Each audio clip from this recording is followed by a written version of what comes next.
నిన్న నైటు బర్నీ గారు ఏదైతే ఆ టాస్క్ జరిగిపోయిన తర్వాత సంజన గారితో కూర్చొని మాట్లాడతారు. తనూజ గురించి మాట్లాడతారు. చాలా బాగా మాట్లాడారు ఆయన. అండ్ చాలా మంచి మంచి పాయింట్స్ కూడా మాట్లాడతారు. ఒక ప్రాపర్ ఎక్స్‌ప్లనేషన్ అయితే ఇస్తాడు. సో, ప్రాబ్లమ్ ఎక్కడొస్తుంది మరి బర్నీ గారితోటి అంటే, సో, బర్నీ గారితోటి మెయిన్ ప్రాబ్లమ్ ఎక్కడంటే, సో, దివ్య విషయంలో అవ్వచ్చు, లేదా తనూజ విషయంలో అవ్వచ్చు, ఎవరి విషయంలో అయినా రైట్ టైంలో రైట్ స్టాండు తీసుకోవడం కష్టమవుతుంది ఆయనకి. అంటే అందరిని సాటిస్ఫై చేయాలి అన్న ఒక థాట్‌లో ఉండిపోతూ, సో, అక్కడ మధ్యాహ్నం కూడా తనూజ వైపు స్టాండ్ తీసుకోవాలి. సో, అక్కడ స్టాండ్ మిస్ అయింది. మళ్ళీ ఇప్పుడు యాక్చువల్‌గా తనూజ కోసమే ఆయన సంజన గారితో కూర్చొని మాట్లాడుతూ, సంజన గారు ఏదైతే మిస్ అయ్యారో పాయింట్స్, సంజన గారు ఏదైతే మర్చిపోయారో అవి ఆయన గుర్తు చేస్తున్నాడు. చాలా బాగా మాట్లాడారు ఆయన అక్కడ. దివ్య విషయంలో కూడా స్టాండ్ తీసుకోవాలి. దివ్య విషయంలో స్టాండ్ తీసుకోకుండా మళ్ళీ వచ్చి దివ్యకి ఎక్స్‌ప్లనేషన్ ఇచ్చారు. నేనేమంటానంటే ప్రతిసారి అలా ఎక్స్‌ప్లనేషన్ ఇచ్చుకుంటూ పోతూ ఉంటే చూసేదానికి అది వేరేలాగా ప్రొజెక్ట్ అవుతా ఉంటది ఆబ్వియస్‌లీ. సో, ఇప్పుడు ఇక్కడ తనూజ కోసం ఇక్కడ సంజన గారితో మాట్లాడతారు. బట్ ఇదే మధ్యాహ్నం మాట్లాడొచ్చు కదా! అంటే మధ్యాహ్నం మాట్లాడలేని సిట్యుయేషన్‌లో ఆయన కూడా ఉన్నాడు. ఈ ఒక్క విషయంలో ఆయన యాక్సెప్ట్ చేయొచ్చు. ఎందుకంటే మధ్యాహ్నం ఆమె ఎవరి మాట వినే సిట్యుయేషన్‌లో లేదు. పోనీ ఆ అమ్మాయికి కూడా సంజన గారికి కూడా తనూజ విషయంలో ఏమైనా ప్రాబ్లమ్ ఉందా? సంజన గారికి తనూజ మీద ఏమైనా కోపం ఉందా అంటే, సో మేబీ సంజన గారికి తనూజ మీద అంత కోపం ఉండకపోవచ్చు. ఉండకపోవచ్చు. బట్ యాక్చువల్‌గా సంజన గారికి ఎవరి మీద కోపం అంటే దివ్య మీద కోపం. సో, దివ్య, సంజన గారి మధ్య కోల్డ్ వార్ నడుస్తుంది. ఆ కోల్డ్ వార్ మధ్యలో సంజన గారు ఏదైతే దివ్య తెలివిగా తనూజకి చెప్పడం, తనూజ మళ్ళీ వచ్చి సంజన గారి మీద అరవటం. సో, ఆ అమ్మాయి చెప్పిందని చెప్పి ఈ అమ్మాయి తన మీద అరవటం అనేది తను తీసుకోలేక తను కూడా మాట్లాడడము. సో, అది వీళ్ళిద్దరి మధ్య ఒక ఇష్యూగా మారిపోయింది. సో, దివ్య చాలా తెలివిగా అక్కడ ఉండిపోయింది. అమ్మాయి చాలా స్మార్ట్‌గా గేమ్ ఆడింది అక్కడ. సో, వీళ్ళిద్దరి మధ్య గొడవ పెట్టింది. సో, తనూజ కొంచెం ఆలోచించకుండా, సో, తనూజకి అక్కడ జరిగిన సిట్యుయేషన్ ప్రకారం సో, ఆమె కూడా రియాక్ట్ అవ్వటము. సో, ఇలా జరిగిపోయిందనమాట వాళ్ళిద్దరి మధ్య. యాక్చువల్‌గా చూసుకుంటే తనూజ మీద సంజన గారికి అంత పెద్ద కోపం ఉందా అంటే అంత కోపం ఉండకపోవచ్చు కూడా. ఉండుంటే వేరేలాగా ఉండేది కదా! సో, ఉండుండకపోవచ్చు. ఎందుకంటే ఆ కన్సర్న్ అనేది ఉంది. సో, ఎప్పుడైతే అలా జరిగిందో దాని తర్వాత ఆమె కొన్ని వర్డ్స్ లూజ్ అయ్యారనమాట. సో, దాని గురించే భరణి గారు ఇక్కడ డిస్కషన్ చేస్తారనమాట. So, hello all, welcome to our channel. నా పేరు మహేష్ చంద్ర. మన ఛానల్ కొత్తగా చూస్తుంటే సబ్స్క్రైబ్ చేసుకోండి. వీడియోని లైక్ చేసి చూడండి. ఓకేనా? సంజన గారితో మాట్లాడతాం. మీరు మళ్ళీ హౌస్‌లోకి రావడానికి 100% ఇమాన్యుల్ అనే పర్సన్ సాక్రిఫైస్ చేశాడు, కాదనట్లేదు. బట్ అంతే ఈక్వల్‌గా సాక్రిఫైస్ చేసిన వేరే వాళ్ళు కూడా ముగ్గురు చేశారు అని చెప్పినప్పుడు ఆమె కరెక్ట్ అని అవునని అంటది. సో, మొత్తం బర్నీ గారిదే ఉంటది ఇక్కడ ఎక్కువ. బర్నీ గారు అగైన్ మీరు ఇక్కడికే వస్తున్నాను, ఇక్కడే ఉన్నారు అంటే, సో, ఇమాన్యుల్ ఎంత చేశారో మిగిలిన ముగ్గురు కూడా అంతే చేశారు. సో, దాని వల్లనే ఏంటంటే అలాంటి వాళ్ళ కోసం మనం ఒక మెట్టు తగ్గినా కూడా తప్పు లేదేమో. ఎందుకంటే వాళ్ళు త్యాగం చేశారు. కొన్ని వాళ్ళకి ఇష్టమైన వాళ్ళు మన కోసం త్యాగం చేశారు.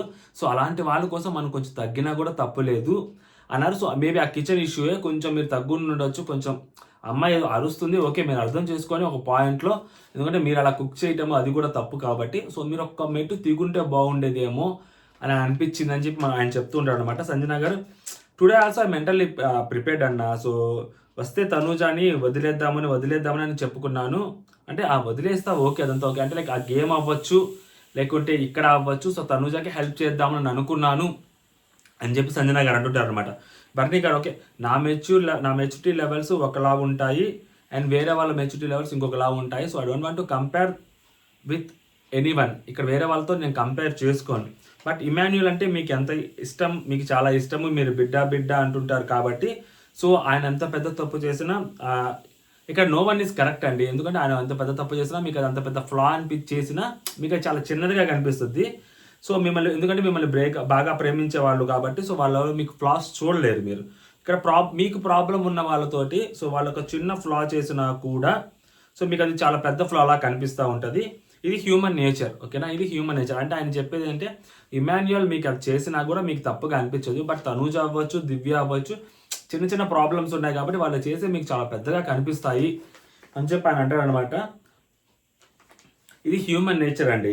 ఓకేనా? అండ్ నెక్స్ట్, నా maturity levels you can't expect from Emmanuel, Tanuja and Ritu. వాళ్ళు అంటే నేను ఎంత మెచ్యూర్గా మాట్లాడతాను, ఒక సిచ్యువేషన్ వచ్చినప్పుడు ఎంత హ్యాండిల్ చేస్తాను అంటే వాళ్ళ నుంచి కూడా మనం ఎక్స్పెక్ట్ చేయకూడదు. అంటే మీరు వాళ్ళ నుంచి కొంచెం మెచ్యూర్ లెవెల్స్ ఎక్స్పెక్ట్ చేస్తున్నారేమో, ఎక్స్పెక్ట్ చేయకండి. వాళ్ళు చాలా చిన్న పిల్లలు. సో వాళ్ళు కొన్ని వాటిలో మనం జస్ట్ లీవ్ దెమ్ అండి. వాళ్ళు అంటారు అనుకుని వదిలేసాలి. మనం తర్వాత కూర్చొని వాళ్ళతో మాట్లాడదాం అని చెప్పి ఆయన చెప్తానమాట. వాళ్ళు అరిచినంత మాత్రాన తిరిగి వాళ్ళ మీద మనం రియాక్ట్ అవ్వటము అంటే వాళ్ళు మీకోసం హెల్ప్ చేశారు. మీరంటే ఎంతో ఇష్టం ఉండే కాబట్టి మీరు వాళ్ళు మీకోసం హెల్ప్ చేశారు. అలాంటిది ఏదో వాళ్ళ ఒక ఇష్యూ వచ్చినప్పుడు మిమ్మల్ని ఒక మాట అన్నప్పుడు మీరు తగ్గొచ్చు. అండ్ మీరు దాన్ని మరీ టూ పర్సనల్గా తీసుకోకండి. వాళ్ళు చిన్న పిల్లలు అన్న సెన్స్లో ఆయన చెప్తూ ఉంటారన్నమాట ఇక్కడ. ఎందుకని అంటున్నానంటే లీవ్ దెమ్ అని. So because they stood for you. వాళ్ళు మీకోసం నిలబడ్డారు. అందుకని చెప్తున్నాను. ఆ అమ్మాయి వచ్చి ఎక్కి ఏడుస్తుంటే నేను ఏం చెప్పండి సమాధానం. సో అది నాకు ఏం అర్థం కాలేదు. ఏం చెప్పాలో సమాధానం తెలియలేదు అని చెప్పి ఆయన అంటాడనమాట. మిమ్మల్ని సపోర్ట్ చేయలేదు అలా అని చెప్పి ఆ అమ్మాయిని కూడా నేను సపోర్ట్ చేయలేను.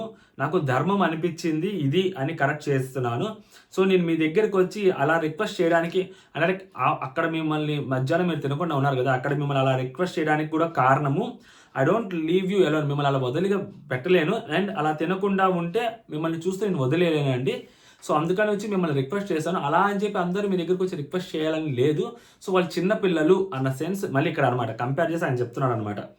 నేను ఏమన్నానంటే నేను ఆలోచించినట్టు అందరూ ఆలోచించాలని లేదు, నేను మాట్లాడినట్టు వేరే అందరూ మాట్లాడాలని లేదు. సో నాకు పేషెన్స్ ఉందండి, నాకు ఒక ఓపిక ఉంది. సో మీరు వెళ్ళి ఒకవేళ పడుకొని ఉంటే కూడా నేను రా సంజు, రా అమ్మ బంగారం అని చెప్పి తీసుకొచ్చి మిమ్మల్ని తినిపించగలుగుతాను. అంత ఓపిక నాకుంది. సో అందరి దగ్గర ఆ ఓపిక ఉండకపోవచ్చు. అలా అని చెప్పి వాళ్ళని మీరు అంటే వాళ్ళు అన్నారు, వాళ్ళు వచ్చి మీతో మాట్లాడలేదు కాబట్టి వాళ్ళని మీరేదో శత్రువు కింద చూడాల్సిన అవసరం లేదు. వాళ్ళు చిన్న పిల్లలు అన్న సెన్స్లో మళ్ళీ ఇక్కడ చెప్తున్నాడు ఆయన. మొత్తం వాళ్ళని వెనకేసుకొస్తూ వాళ్ళకి అంటే ముగ్గురిని ఇమాన్యుయల్ని, తనూజాని, రితుని, మెయిన్లీ తనూజాని వెనకేసుకొస్తూ చెప్తున్నాడు అనమాట ఆయన. అంటే ఆయన ఉద్దేశం ఏంటంటే అందరూ ఒక గ్రూప్గా ఉండాలి, పొయ్యే కొద్దీ గేమ్ వేరేలాగా వచ్చింది. ఆయన వైల్డ్ కార్డ్ని కూడా ఉద్దేశించుకొని మాట్లాడాడేమో నాకు అనిపిస్తుంది. వేరే వాళ్ళు వచ్చినప్పుడు మనం అంతా ఒక గ్రూప్గా ఉండగలితేనే ఆపోజిట్ వాళ్ళని ఎదిరించగలుగుతాము, లేకుంటే కష్టం అన్న సెన్స్లో ఆయన మాట్లాడుతుండొచ్చు. హ్యూమన్కి ఈ మాట నేను నిన్న రివ్యూలో చాలా గట్టిగా చెప్పాను. మనిషికి శత్రువు ఎవరో తెలుసా? వాళ్ళ మాట, వాళ్ళు మాట్లాడే విధానం. ఇది నిన్న రివ్యూలో నేను అదే చెప్పాను. భరణి గారు కూడా ఇక్కడ అదే చెప్తున్నారు సంజన గారికి. తను అలా ఏడ్చి అంత బస్ట్ అయింది అంటే సో నాకు ఇష్టమైన అంటే ఆ అమ్మాయి అలా ఏడ్చి అంత బస్ట్ అయిందని చెప్తే దానికి కారణం ఏంటంటే నాకు ఇష్టమైన కాఫీ వదులుకున్నాను, నేను రెండో మాట కూడా ఆలోచించకుండానే వదిలేసుకున్నాను. అలాంటిది ఆమె మీద నేను ఎందుకు అరుస్తాను? బట్ ఆమె అలా చేయటం అనేది నాకు ఎందుకో ఇబ్బంది అనిపించింది. అలా అరవటం, నా మీద అలా అనడం నాకు ఇబ్బంది అనిపించింది. అండ్ అందుకని చెప్పి నాకు నచ్చలేదు అని చెప్పి ఆ అమ్మాయి ఏడ్చింది. సో అది మీకు ఇక్కడ చెప్తున్నాను. నేను ఏమంటానంటే ఒక దాని మీద అలా ఉండిపోకండి. సో ఒక పర్టికులర్ పర్సన్ ఏదైతే తప్పు చేస్తే దాన్ని అలా మరీ గుర్తుపెట్టేసుకొని ఉండిపోకండి. అలాగా మీరంటే అందరికీ చాలా బాగా ఇష్టం లేకుండా ఉన్న వాళ్ళు ఈ హౌస్లో ఎవరు లేరు, ఓకేనా? కానీ ఇక్కడ మిమ్మల్ని ఎవరు రాచి రంపాన పెట్టట్లేదు. అండ్ సంజన గారు కోసం కూడా నిలబడే వాళ్ళు ఉన్నారు. అండ్ ఇట్స్ ప్రూవ్డ్ ఆల్రెడీ అని చెప్పి ఆయన అంటారనమాట. నన్ను రాచి రంపాన పెడుతున్నాను, నన్ను వదిలేయండి, ఇది అని నిలబడితే మిమ్మల్ని ఎవరు అలా చేయట్లేదండి. మీకోసం మీరంటే చాలా ఇష్టము. మీరంటే ఎందుకంటే సంజన గారు అంటే ఇష్టం, చాలా మందికి ఇష్టం. అక్కడ హౌస్లో ఉన్న వాళ్ళందరికీ సంజన గారు అంటే ఇష్టం. బట్ సంజన గారు ఏంటంటే వేరే ఎవరి మీదో కోపం తనూజ మీద చూపించింది. అండ్ వేరే ఎవరో చెప్పారు కాబట్టి తనూజ నన్ను అరిచింది అన్న కోపం ఇంకొంచెం ఎక్కువైపోయి ఆమె కూడా తనూజ గారి మీద అరిచి సో ఆ సిచ్యువేషన్ ఆమె హ్యాండిల్ చేయలేకపోయారని చెప్పి ఆమె పాయింట్ ఆఫ్ వ్యూ ఇక్కడ చెప్పొద్దు అనమాట. నెక్స్ట్ బర్నీ అన్న నా కోసం నిలబడలేదా అన్నారు. సో కానీ అక్కడ సిట్యువేషన్ వేరు. మీరు నన్ను అన్నారు కదా బర్నీ అన్న అక్కడ నా కోసం నిలబడలేదని చెప్పి. అక్కడ నాకు చాలా హర్ట్ నాకు చాలా తప్పని అది బాధ అనిపించింది. నేను అక్కడ సిట్యువేషన్ వేరు. మీకు ఏం తెలుసు? ఆ సిట్యువేషన్ మీకు తెలియదు కదా. మెజారిటీ విన్స్ అక్కడ ఆల్రెడీ ఆల్రెడీ మీ పేరు చెప్పేశారు. సో ఇక్కడ నాకు మనసులో వేరే పేరు ఉన్నా కూడా నేను ఆ పేరు అక్కడ చెప్పలేను. సో ఎందుకంటే ఆల్రెడీ మెజారిటీ విన్ సంజన గారి పేరే చెప్పాలని చెప్పి అప్పటికి రెండో పేరు అని అడిగారు. వాళ్ళు సంజన గారే మెజారిటీ అని చెప్పారు. సో అందుకని చెప్పి నేను ఏదో ఒక రీజన్ చెప్పాలి కాబట్టి వేరే వాళ్ళ పర్సన్ చెప్పిన పేరు చెప్పినా కూడా అది వర్కౌట్ అవ్వదు కాబట్టి సో ఆ పాయింట్లోనే ఒక పాయింట్ యాడ్ చేశాను తప్పితే సో నేనేదో మిమ్మల్ని ఇంట్లోంచి బయటకు పంపించేయాలి ఖచ్చితంగా అన్న సెన్స్లో అయితే నేను మాట్లాడలేదు అక్కడ. అండ్ నెక్స్ట్ ఇక్కడ ఛాన్స్ వచ్చింది నాకు స్టేజ్ మీద. నేను అదే ఆలోచిస్తా ఉన్నాను. ఒకవేళ మీరు వెళ్ళిపోతే కూడా నేను మీరు కూడా చాలా తప్పు అనుకునే వాళ్ళు, ఏందిరా బర్నీ ఇలా చేశాడేంట్రా అన్న అనుకున్నాను, ఇలా చేశాడేంట్రా అని అనుకోవచ్చు. బట్ గాడ్ గ్రేస్ నాకు అక్కడ ఛాన్స్ వచ్చింది. ఛాన్స్ వచ్చి రాగా నేను అసలు ఒక్క క్షణం కూడా ఆలోచించకుండా మీకోసం అది నేను చేశాను. బట్ ఇక్కడ పాయింట్ ఏంటంటే క్లోజ్ మిక్సింగ్ అదైతే జరిగిందో, సో దాని మీద నేను అంటే కొత్తగా వచ్చిన అమ్మాయి కదా, అలా అమ్మాయి అలా బాధపడటం చూడలేక సో అందుకని ఒకటే మాట్లాడాను తప్పితే, అంటే ఏదైనా క్లోజ్ మిస్సింగ్ పాయింట్ అంటే అవునమ్మా దానికోసమే. వాళ్ళు యాక్చువల్గా వాళ్ళని తోసేసినా వాళ్ళు యాక్సెప్ట్ చేయలేదు. వాళ్ళు చాలా కిడ్స్ అండి. ఇప్పుడు సంజన వచ్చి తనూజ వచ్చి నేను మాట్లాడతాను అంటే తనూజ నా హ్యాండ్ పట్టుకుని దోసేసింది. మళ్ళీ నేను వెళ్ళి దగ్గర తీసుకుంటే అమ్మాయి నా మీద వాలిపోయి ఏడ్చేసింది. దే ఆర్ కిడ్స్ యార్, వాళ్ళని వదిలేయాలి, వాళ్ళు చిన్న పిల్లలు. ఓకేనా, వీ హ్యావ్ టు టెల్ అన్నాడు ఆయన. వాళ్ళు చిన్న పిల్లలు అంటే వాళ్ళ గురించి ఆయన అంటే మన ఇద్దరం పెద్ద, వాళ్ళు చాలా చిన్న పిల్లలు. మన ఇద్దరం కలిసి ఆమెతో గేమ్ వాళ్ళతోటి ముందుకు తీసుకెళ్ళాలి అని చెప్పి ఆయన చెప్పడం అనమాట. చాలా క్లియర్గా ఎక్స్ప్లెయిన్ చేస్తూ ఉంటాడు. మామూలు కూడా కాదు అసలు. సంజన గారికి హితబోధ చేస్తాడు. బాగా చెప్పాడు అనిపించింది నాకు క్లారిటీగా. మీరు మళ్ళీ హౌస్లోకి మళ్ళీ చెప్తున్నా, మిమ్మల్ని సపోర్ట్ చేయలేదు, ఆ అమ్మాయిని సపోర్ట్ చేయలేదు. ఓకే, దే ఆర్ కిడ్స్ అండి అలా చెప్పిన తర్వాత దాని తర్వాత సంజన గారు కూడా చెప్తుంటారు. సో అలా కాదన్న ఆ విషయంలో నేను కూడా అదే అనుకున్నాను, తనూజతో మాట్లాడాలి అది నేను అనుకున్నానంటే, సో మీకు అందరు ఇక్కడ ఒకటే అమ్మ, మీ అందరూ మీకోసమే ఉన్నారు, అందరూ మీకోసమే మాట్లాడుతున్నారు, అందరూ మీకోసమే చేస్తున్నారు, మీరు అలా తప్పుగా తీసుకోకండి అని చెప్పి ఆయన చెప్తారు. సో దానికి ఆమె కూడా చెప్తారనమాట, యాక్చువల్లీ నేను ఆ ఒక్క సిచ్యువేషన్లో హ్యాండిల్ చేయలేకపోయాను, నేను తీసుకోలేకపోయాను, సో అందుకే నేను వెళ్ళిపోయాను, అంతే చెప్తే నాకు ఎవరి మీద అలా కోపం ఉండదు, క్యారీ చేయాలని కూడా అనుకోలేదు. నేను ఆల్రెడీ ఆ గేమ్ ఆడేటప్పుడు ఇమాన్యుల్ కూడా చెప్పాను, అరే ఇమాన్యుల్ చూడు వెళ్ళి, సో ఆ ఫ్లోరా సుమన్ అండ్ తనూజ వాళ్ళది చూడు అని. నేను అదే చెప్తుండే, నేను నిన్న సంజన గారిని పంపించుంటే యాక్చువల్లీ సంజన గారు ఖచ్చితంగా తనూజాకి ఫ్లోరాకి ఇచ్చేది, సుమన్ శెట్టి గారికి ఇవ్వకపోయినా ఖచ్చితంగా తనూజాకి ఫ్లోరాకి ఇచ్చుండేది.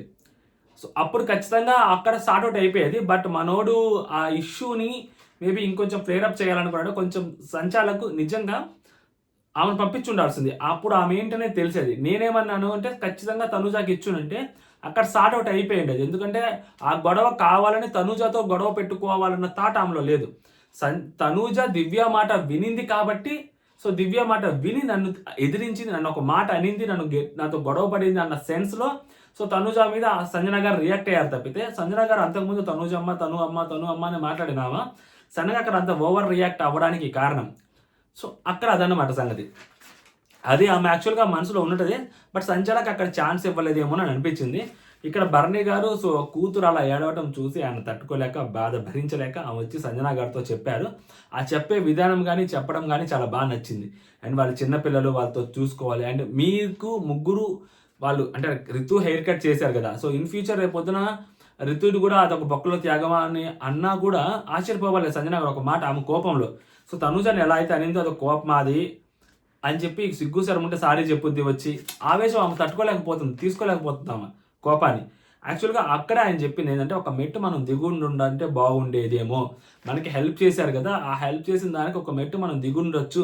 చిన్నపిల్లలు అయ్యండి మీరు బయటకు వెళ్ళిపోతుంటే చూడలేక వాళ్ళకి ఇష్టమైనవన్నీ వాళ్ళు వదిలేసుకొని మీకోసం హెల్ప్ చేశారు కదా, సో ఒక సిట్యువేషన్ చూసుకుని ఉండాల్సింది మనం అన్న థాట్లో. అంటే నేను కూడా ఆ అమ్మాయి నన్ను ఏదో నా మీద నేను ఆ అమ్మాయి మీద అరిచాను, ఆ అమ్మాయికి సపోర్ట్ చేయలేదు అన్న కోపంలో నాకు ఎవరు లేరు అన్న థాట్లో అమ్మాయిని దగ్గర తీసుకుంటే అమ్మాయి నా భుజం పక్కకు నెట్టేసింది.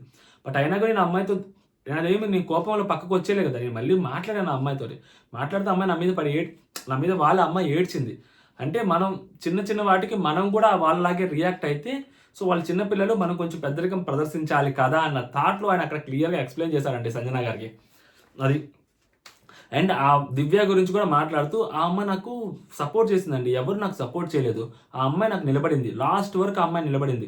అందరు నన్ను కొడుతుంటే ఆ అమ్మాయి ఒక్కటే నాకు సపోర్ట్ చేసింది. బట్ అలాంటి అమ్మాయికి కూడా నేను సపోర్ట్ చేయలేక సో తనుజకి అండ్ సుమన్ శెట్టికి సపోర్ట్ చేశాను. సుమన్ శెట్టి మళ్ళీ నాకు సపోర్ట్ చేస్తారని కూడా తెలియదు నాకు. బట్ ఎందుకు సపోర్ట్ చేశాను, సో వాళ్ళు ఫస్ట్ నుంచి ఉన్నారు మనతోటి, మన అమ్మాయి, సో తనుజ నా అమ్మాయి కాబట్టి సో నేను అక్కడ సపోర్ట్ చేశాను. సో అంటే లైక్ మన కోసం ఒక పర్టికులర్ పర్సన్స్ ఉన్నారని అనుకున్నప్పుడు మనం సో మనం వాళ్ళ కోసం ఒక మెట్టు దిగినా తప్పు లేదు అన్న సెన్స్లో ఆయన సంజన గారికి ఎక్స్ప్లెయిన్ చేశారు. చాలా బాగా అనిపించింది బర్నీ గారు. బట్ నేనేమంటానంటే స్టాండ్ తీసుకోండి, స్టాండ్ ఎక్కడ తప్పు జరిగితే అక్కడే మీరు స్టాండ్ తీసుకోండి, అక్కడే మీరు క్వశ్చన్ చేయండి. అది మీకు పెద్దరికం ఉంది, మిమ్మల్ని దాటి మిమ్మల్ని మాట అని నిలబడే వాళ్ళు ఎవరు ఉండరు అక్కడ. గట్టిగా మాట్లాడరు కూడా మీరు గట్టిగా స్టాండ్ తీసుకుంటే. ఎందుకంటే ఇదే బర్నీ గారు పెద్దగా ఏ అని అరిస్తే ఆపండి అరవంగానే సైలెంట్ అయిపోయారు. నిన్న మధ్యాహ్నం ఇష్యూలో గొడవలో సైలెంట్ అయిపోయారు. అది బర్నీ గారి కెపాసిటీ. సో ఆయన కొంచెం గట్టిగా నిలబడగలిగితే, ఒక పర్టికులర్ విషయంలో ఆయన స్టాండ్ తీసుకోగలిగితే ఆయనకి ఇంకా మంచి మైలేజ్ వచ్చింది. సో ఆయన అంతా అయిపోయిన తర్వాత స్టాండ్ తీసుకోవాల్సిన చోట నేను ఎందుకు స్టాండ్ తీసుకోలేకపోయాను అనే ఎక్స్ప్లెనేషన్ ఏదైతే ఉంటుందో అది ఎవ్రీ టైం అది కరెక్ట్ అనిపించదు. అది చూడడానికి ఎక్కడో అది సమ్వేర్ గోడ మీద పిల్లిలాగా అనిపించవచ్చు, లేకుంటే ఆ డ్యూయల్ షేడ్ అనిపించవచ్చు, లేకుంటే మంచిదనం ముసుగులో ఉన్నాడు అనిపించవచ్చు, రకరకాలుగా అనిపించవచ్చు. నాకు ఇంతకుముందు వీడియోలో నాకు అదే అనిపించింది. దివ్య గారితో మాట్లాడుతున్నప్పుడు అక్కడ స్టాండ్ తీసుకోకుండా అక్కడికి ఎందుకు వచ్చి స్టాండ్ తీసుకున్నారని. సో ఇక్కడ వచ్చి సంజన గారితో మాట్లాడే విషయంలో నేను ఎందుకు యాక్సెప్ట్ చేస్తానంటే, సో ఇష్యూ జరిగినప్పటి నుంచి ఇప్పటి వరకు సంజన గారు ఆమె చాలా హైపర్లో ఉన్నారు. ఆమె ఎవరి మాట వినే పరిస్థితులు లేరు ఆమె. సో బయటకు వచ్చి అన్నం తినడము, ఆమె ఒక కోపాన్ని సస్టైన్ చేస్తూ వచ్చారు. సో అది కొంచెం తగ్గాలి అంటే it will take time. So ఆ టైం తర్వాత ఆయన మాట్లాడాడు కాబట్టి ఈ పర్టికులర్ విషయంలో మనం బర్నీ గారికి సపోర్ట్ చేయొచ్చు అని నాకు అనిపిస్తూ ఉందన్నమాట. సో సంజన గారు క్లియర్గా ఎక్స్ప్లెయిన్ చేశారు. మరి సంజన గారు తనుజ గారితో ఎలా బిహేవ్ చేస్తారు ముందు అనేది మనం చూడాలా. అది క్యారీ ఫార్వర్డ్ చేస్తారా, లేకుంటే దివ్య వల్ల కాబట్టి దివ్య మీద కోపం నీ మీద చూపించారన్న సెన్స్లో ఆమె ఆలోచించుకొని సో తనుజ మీద కొంచెం ఆ కోపాన్ని తగ్గిస్తారా అనేది చూడాలి. అండ్ ఇంకొక పాయింట్ ఏంటంటే ఇక్కడ యాడ్ చేయాల్సిన పాయింట్ లాస్ట్లో తనుజ గారిని సో నాకు సార్ నువ్వు కిచెన్ వల్ల నేను హైలైట్ అయ్యావమ్మా అని చెప్పి వీకెండ్ ఎపిసోడ్లో అంటారు. మేబీ అది సంజన గారికి నచ్చగా సో తనుజాని కార్నర్ చేసి ఫైనల్గా ఆ కిచెన్ ఏదైతే ఉందో డిపార్ట్మెంట్ మానిటరింగ్ సంజన గారు తీసుకున్నారా అనేది ఒక పాయింట్ కూడా ఉందన్నమాట. సో దీన్ని కూడా లాస్ట్లో యాడ్ చేయాలి కాబట్టి యాడ్ చేస్తున్నాను.